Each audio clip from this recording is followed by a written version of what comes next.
Pro další ukázku si smažu položky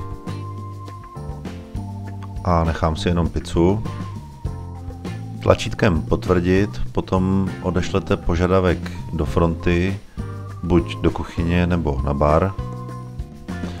Doporučujeme opravdu mít tablet v kuchyni, budete mít úsporu papíru, bude to přehledné, ušetří se čas, zrychlíte komunikaci mezi kuchyní a barem.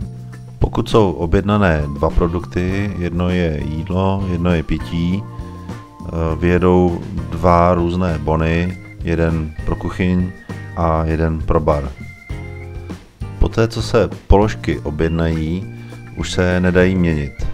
Dá se pouze stornovat, takže například pokud si to zákazník rozmyslí, pizza ještě není hotová, použijete tlačítko 3 tečky úpravy a položku stornujete. Stiskněte tlačítko stornovat,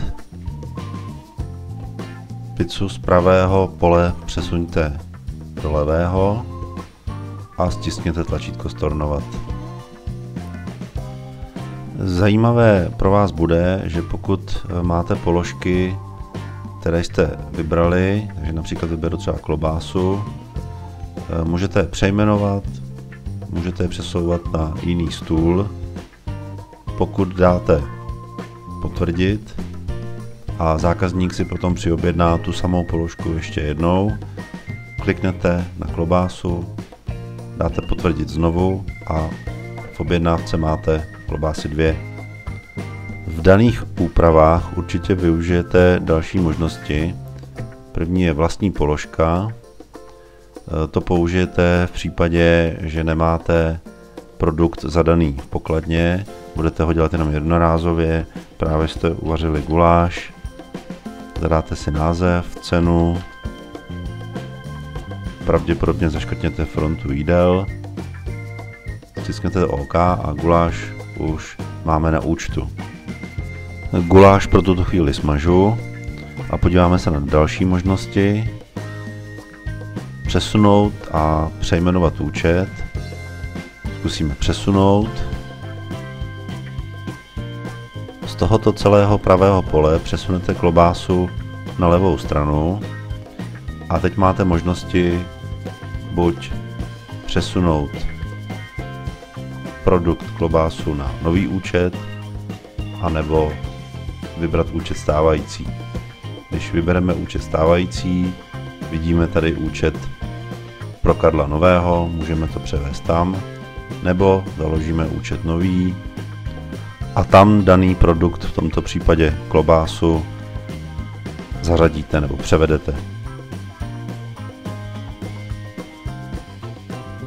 Jedna klobása mi zůstala ještě na účtence, to znamená úplně stejně ji můžeme přesunout zase buď na nový účet nebo na stávající. Zkusíme teď na nový účet, takže například zákazník se nám přesunul na stůl číslo 4, přesuneme produkt na stůl číslo 4.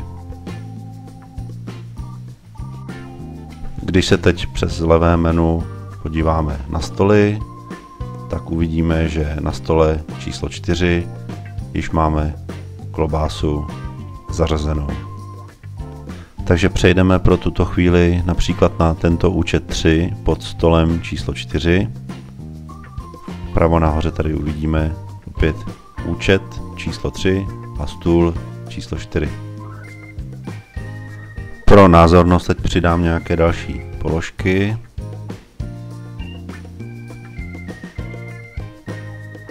Potvrdím a teď máte dvě možnosti. Zaplatit vybrané nebo zaplatit vše.